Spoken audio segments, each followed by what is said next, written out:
बिल्कुल। आज हम लक्ष्मी द्वारा लिखी गई किताब लेटिंग गो हर्ट बट स्टेइंग हर्ट मोर का गहराई से विश्लेषण कर रहे हैं। मतलब ये सिर्फ एक दिल टूटने की कहानी नहीं है। नहीं, ये उससे कहीं ज्यादा है। हाँ, ये हार्ट ब्रेक, ओवर थिंकिंग और खुद को दोबारा समेटने की इस पूरी यात्रा को डिकोड करती है। और आज का हमारा मिशन भी यही है। हम ये समझेंगे कि कैसे ये किताब अकेलेपन को दूर करने का एक पूरा नक्शा है। चलिए इसे थोड़ा गहराई से समझते हैं। बिल्कुल, शुरू करते हैं। तो इस किताब का शीर्षक ही अपने आप में एक बहुत बड़ा दर्शन बयां करता है। मतलब किसी को छोड़ना दर्द देता है, लेकिन उसी दर्द में हमेशा फंसे रहना उससे भी ज्यादा तकलीफ देता है। यहाँ जो सबसे आकर्षक बात है वो ये है कि ये शीर्षक हमारे मस्तिष्क के उस द्वंद्व को स्पष्ट करता है जो भारी भावनात्मक आघात के बाद पैदा होता है। मस्तिष्क का द्वंद्व? मतलब किस तरह का द्वंद्व? देखिए, जब हम लेटिंग गो यानी किसी चीज या इंसान को पीछे छोड़ने की बात करते हैं तो वो मनोवैज्ञानिक रूप से बहुत कठिन होता है। ऐसे इसलिए है क्योंकि हमारा दिमाग उस पुरानी याद या उस व्यक्ति को एक सुरक्षित क्षेत्र की तरह देखने लगता है। न्यूरोलॉजी के अनुसार हमारा मस्तिष्क परिचित चीजों को पसंद करता है, भले ही वो चीजें हमें नुकसान ही क्यों न पहुंचा रही हों। अरे वाह! मतलब दिमाग को पता है कि नुकसान हो रहा है फिर भी। बिल्कुल। किसी को छोड़ना एक दर्दनाक प्रक्रिया है क्योंकि इसमें एक अनिश्चितता है, एक अंत शामिल है। लेकिन उसी दर्द को पकड़े रहना एक अंतहीन यातना है। लेकिन अगर हम इसके पीछे के विज्ञान को देखें तो ये बात पूरी तरह से बेतुकी लगती है। मेरा मतलब है, अगर दिमाग जानता है कि ये चीज नुकसान कर रही है तो वो उसे छोड़ क्यों नहीं देता? यही तो सबसे बड़ी पहेली है। ये मुझे मेडिकल साइंस के उस फैंटम लिम्ब सिंड्रोम की याद दिलाता है। अरे हाँ, फैंटम लिम्ब बहुत ही सटीक उदाहरण है ना? जब किसी व्यक्ति का कोई अंग कट जाता है तो शरीर में वो अंग मौजूद नहीं होता, लेकिन फिर भी दिमाग को उस खाली जगह पर दर्द महसूस होता रहता है, क्योंकि दिमाग के न्यूरल पैथवे अभी भी उसी पुरानी वायरिंग पर काम कर रहे होते हैं। तो क्या भावनात्मक दर्द भी कुछ ऐसा ही है? मैं कहूंगी यह है एक बहुत ही शानदार उपमा है। फैंटम लिम्ब सिंड्रोम की तरह ही जब कोई गहरा रिश्ता टूटता है तो इंसान सिर्फ एक व्यक्ति को नहीं खोता, तो वो और क्या खोता है? वो अपने भविष्य की उस पूरी तस्वीर को खो देता है जो उसने उस व्यक्ति के साथ बनाई थी।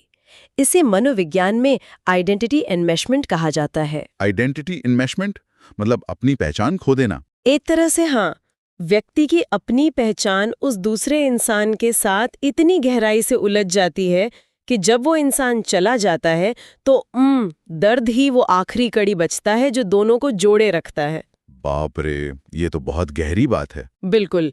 हम दर्द को इसलिए पकड़े रहते हैं क्योंकि हमें लगता है कि अगर हमने ये दर्द भी छोड़ दिया तो हम उस इंसान को पूरी तरह से खो देंगे।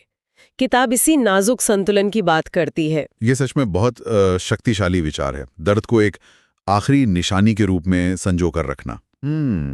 तो सवाल ये उठता है कि अगर ये फैंटम लिम्ब वाला दर्द इतना गहरा है तो दिमाग को ये कैसे सिखाया जाए कि उस गर्म प्याले को नीचे रखना कोई अपराध नहीं है? और यहीं पर लेखिका हमें हीलिंग के 4 प्रमुख स्तंभों की ओर ले जाती हैं। हाँ, मैंने भी पढ़ा था। किताब 4 बहुत ही महत्वपूर्ण मानसिक बदलावों की बात करती है। पहला स्तंभ ये है कि हर रिश्ता हमेशा के लिए नहीं होता। अब यहाँ मैं थोड़ा रुककर आपसे एक सवाल पूछना चाहता हूँ। जी पूछिए। बचपन से ही हमें कहानियों और समाज द्वारा ये सिखाया जाता है कि सच्चे रिश्ते हमेशा के लिए होते हैं। तो क्या लेखिका का ये कहना कि रिश्ते हमेशा के लिए नहीं होते, रिश्तों को थोड़ा डिस्पोजेबल या व्यापारिक नहीं बना देता? मैं समझ सकती हूँ कि ये सवाल क्यों उठ रहा है। ये एक बहुत ही स्वाभाविक आपत्ति है, लेकिन किताब रिश्तों को डिस्पोजेबल नहीं बता रही है। तो फिर क्या बता रही है? वो मानवीय विकास की जैविक और मनोवैज्ञानिक सच्चाई को सामने रख रही है। इंसान समय के साथ बदलते हैं, हमारी ज़रूरतें, हमारी सोच समय के साथ विकसित होती है। सही बात है। कभी कभी कोई इंसान हमारी जिंदगी में एक खास वक्त के लिए आता है, शायद हमें कुछ सिखाने के लिए या हमें हमारी ही एक नए रूप से मिलवाने के लिए। जब वो उद्देश्य पूरा हो जाता है तो रास्ते अलग होना एक प्राकृतिक प्रक्रिया है। तो उसे सफलता क्यों माना जाता है? क्योंकि वो हमारी सामाजिक कंडीशनिंग है। लेखिका इसी कंडीशनिंग को तोड़ती हैं। किसी रिश्ते का अंत उसकी अहमियत को कम नहीं करता। ये नजरिया निश्चित रूप से उस अपराध बोध को कम कर सकता है जो लोग अक्सर ब्रेकअप के बाद महसूस करते हैं। चलिए दूसरे स्तंभ पर चलते हैं, जो मुझे और भी ज्यादा दिलचस्प लगा। बिल्कुल। दूसरा स्तंभ क्या है? यह है कि प्यार में खुद को खो देना असल प्यार नहीं होता, ये बहुत जरूरी बात है ना? ये बात हमारे आसपास के पूरे पॉप कल्चर से सीधे टकराती है।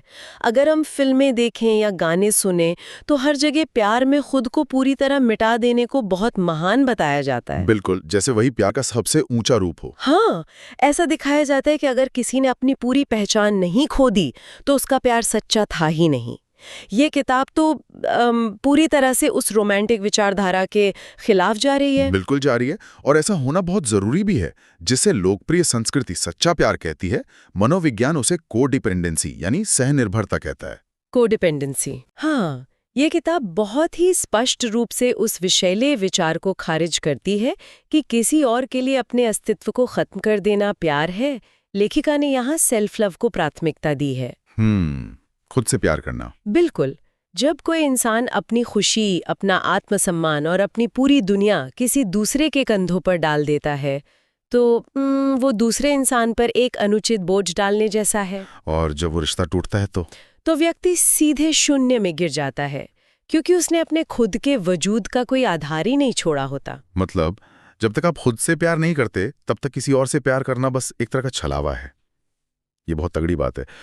चलिए तीसरे स्तंभ की ओर बढ़ते हैं। हीलिंग की प्रक्रिया में समय लगता है। ये आज के समय में समझना सबसे मुश्किल है। बिल्कुल, आज के इस इंस्टेंट ग्रेटिफिकेशन वाले दौर में जहां हर चीज एक क्लिक पर उपलब्ध है, लोग चाहते हैं कि ब्रेकअप का दर्द भी बस रातों रात गायब हो जाए। लेकिन शरीर और दिमाग तो ऐसे काम नहीं करते। एकदम सही कह रहे हैं आप। और यहीं पर न्यूरोसाइंस को समझना जरूरी है। भावनात्मक दर्द कोई अमूर्त चीज नहीं है। ये शरीर में एक भौतिक प्रतिक्रिया पैदा करता है। भौतिक प्रक्रिया मतलब शरीर में सच में बदलाव होते हैं? बिल्कुल, जब दिल टूटता है तो शरीर में कॉर्टिसोल जैसे स्ट्रेस हार्मोन्स का स्तर बहुत बढ़ जाता है। हमारा नर्वस सिस्टम फाइट या फ्लाइट मोड में चला जाता है। अरे बाप रे। हाँ, और इस पूरे सिस्टम को वापस शांत होने, न्यूरल पाथवेज को दोबारा सेट होने में शाब्दिक रूप से एक लंबा समय लगता है। तो अगर किसी को महीनों बाद भी दर्द हो रहा है तो वो कमजोर नहीं है? बिल्कुल नहीं। लेखिका यही समझाती है कि आप कमजोर नहीं हैं, बल्कि आपका शरीर हीलिंग की अपनी प्राकृतिक गति पर काम कर रहा है। और यही बात चौथे और शायद सबसे महत्वपूर्ण स्तंभ से जुड़ती है। लेटिंग गो कोई कमजोरी नहीं है, बल्कि ये एक भारी साहस का काम है। ये बहुत सशक्त विचार है। समाज अक्सर ये महसूस कराता है कि अगर कोई रिश्ते को छोड़ रहा है तो वो हार मान रहा है, वो कमजोर है और भाग रहा है। ये मुझे अर्थशास्त्र के संक कॉस्ट फैलेसी की याद दिलाता है। संक कॉस्ट फैलेसी, ये बहुत ही रोचक तुलना है। थोड़ा और समझाइए। मतलब जहां लोग किसी डूबते हुए बिजनेस या प्रोजेक्ट में सिर्फ इसलिए और पैसा लगाते रहते हैं क्योंकि वे पहले ही उसमें बहुत निवेश कर चुके होते हैं। उन्हें लगता है पुराना नुकसान कैसे भूल जाएं। क्या रिश्तों में भी हम यही गलती करते हैं? ये एक बहुत ही शानदार तुलना है। बिल्कुल यही होता है। हम रिश्तों में अपना समय, अपनी ऊर्जा और अपनी भावनाएं निवेश करते हैं, और फिर जब रिश्ता टॉक्सिक हो जाता है तब हमारा दिमाग उसी संक कॉस्ट फैलेसी का शिकार हो जाता है। हमें लगता है कि अगर हमने अब इस रिश्ते को छोड़ दिया तो हमारे वो बीते हुए 5 साल या 10 साल पूरी तरह बर्बाद हो जाएंगे। हाँ, लोग अक्सर यही कहते हैं कि इतने साल खराब हो गए। बिल्कुल, इसलिए हम उस नुकसान को बचाने के चक्कर में अपना भविष्य भी उसी जगह दांव पर लगा देते हैं, जो कि बहुत खतरनाक है। बहुत ज्यादा। लेखिका इस बात पर जोर देती हैं कि जब आप उस चीज को छोड़ते हैं जो आपको लगातार तोड़ रही हैं, तो आप हार नहीं मान रहे होते, आप अपने अस्तित्व को बचाने का एक साहसिक कदम उठा रहे होते हैं। ये आत्मरक्षा है। आत्मरक्षा बिल्कुल सही शब्द है। इन 4 स्तंभों के पीछे का विज्ञान और मनोविज्ञान सच में आंखें खोलने वाला है। लेकिन एक बात जो मुझे सबसे ज्यादा चौंकाती है वो इस किताब की भाषा है। भाषा? आपका मतलब इंग्लिश से है? हाँ, जब कोई इतनी भारी बातें समझाता है तो हम एक बहुत ही औपचारिक और भारी भरकम भाषा की उम्मीद करते हैं। लेकिन यह किताब पूरी तरह से आम बोलचाल की इंग्लिश में लिखी गई है। क्या ये महज युवा पाठकों को आकर्षित करने की कोई मार्केटिंग रणनीति है? पहली नज़र में ये एक मार्केटिंग रणनीति लग सकती है, लेकिन मनोवैज्ञानिक दृष्टिकोण से ये कॉग्निटिव लोड को कम करने का एक बेहतरीन तरीका है। कॉग्निटिव लोड मतलब दिमाग पर पड़ने वाला बोझ। बिल्कुल। जब कोई व्यक्ति गहरे दुख या ओवरथिंकिंग के दौर से गुजर रहा होता है तो उसके दिमाग का वो हिस्सा जो जटिल जानकारी को प्रोसेस करता है यानी प्रीफ्रंटल कॉर्टेक्स, वो तनाव के कारण पूरी तरह से काम नहीं कर रहा होता। अच्छा, तो दिमाग उस वक्त थका हुआ होता है? हाँ, दिमाग उस वक्त भारी शब्दों को प्रोसेस करने की स्थिति में नहीं होता। यानी अगर उस वक्त किसी को भारी भरकम शब्दों वाली किताब दी जाए तो दिमाग उसे समझ ही नहीं पाएगा। एकदम सही। ऐसे समय में कठिन भाषा एक दीवार की तरह काम करती है। लेकिन हिंग्लिश वो भाषा है जिसमें आज के समय के ज्यादातर लोग अपने आप से बात करते हैं। सच में ये हमारे सोचने की भाषा बन गई है। हाँ, लेखिका ने इस भाषा का उपयोग करके पाठकों के दिमाग के रक्षा तंत्र को बाईपास कर दिया है। अरे वाह! ये पढ़ते समय किसी विशेषज्ञ का लेक्चर नहीं लगता। ये ऐसा महसूस होता है जैसे रात के 2 बजे कोई बहुत करीबी दोस्त आपके साथ बैठकर कह रहा हो, हाँ यार ये बहुत मुश्किल है लेकिन हम इससे बाहर निकल आएंगे। ये रात के 2 बजे वाले दोस्त का उदाहरण एकदम सटीक है। ये भाषा पाठक को तुरंत सुरक्षित महसूस कराती है। और जब सुरक्षित महसूस कराने की बात हुई रही है तो मुझे इस किताब के कवर डिज़ाइन पर चर्चा करनी होगी। हाँ, इसका कवर डिज़ाइन बहुत खास है ना? इसके किताब के कवर पर एक सूर्यास्त का बैकग्राउंड है, एक उड़ता हुआ पक्षी है और एक खुला पिंजरा है। ये बहुत ही शक्तिशाली चित्र है, लेकिन मुझे ये पिंजरा समाज या किसी दूसरे इंसान का नहीं लगता। तो आपको ये किसका पिंजरा लगता है? क्या ये संभव है कि जिस दर्द को प्यार समझकर हम पकड़े हुए थे, वही दर्द वो पिंजरा था? और मजे की बात यह है कि पिंजरे का दरवाजा हमेशा से खुला था, बस बाहर निकलने की हिम्मत जुटानी थी। आपका ये विश्लेषण बिल्कुल सटीक है। यहाँ जो प्रतीकवाद इस्तेमाल किया गया है वो बहुत गहरा है। पिंजरा अक्सर हमारी अपनी ही सोच, हमारे डर और उस पुराने दर्द का प्रतीक होता है जिसे हमने खुद अपनी दुनिया बना लिया है। तो पिंजरे का खुला होना क्या दर्शाता है? पिंजरे का खुला होना ये दर्शाता है कि कैद बाहरी नहीं है, वो मानसिक है। हम खुद उस पिंजरे को नहीं छोड़ रहे थे। और वो सूर्यास्त, मतलब आमतौर पे जब कोई नई शुरुआत दिखानी होती है तो सूर्योदय दिखाया जाता है, सुबह की किरणें दिखाई जाती हैं। यहाँ सूर्यास्त क्यों है? ये एक बहुत ही बारीक और सुंदर विवरण है। सूर्यास्त एक अंत का प्रतीक है। जब कोई बड़ा नुकसान होता है तो इंसान सबसे पहले उस सच्चाई को नकारने की कोशिश करता है, डिनायल में चला जाता है। बिल्कुल। हीलिंग की पहली शर्त ही यही है कि आप उस अंत को पूरी तरह से स्वीकार करें। सूर्यास्त की वो खूबसूरती इस बात को दर्शाती है कि कुछ चीजों का खत्म होना हमेशा डरावना नहीं होता।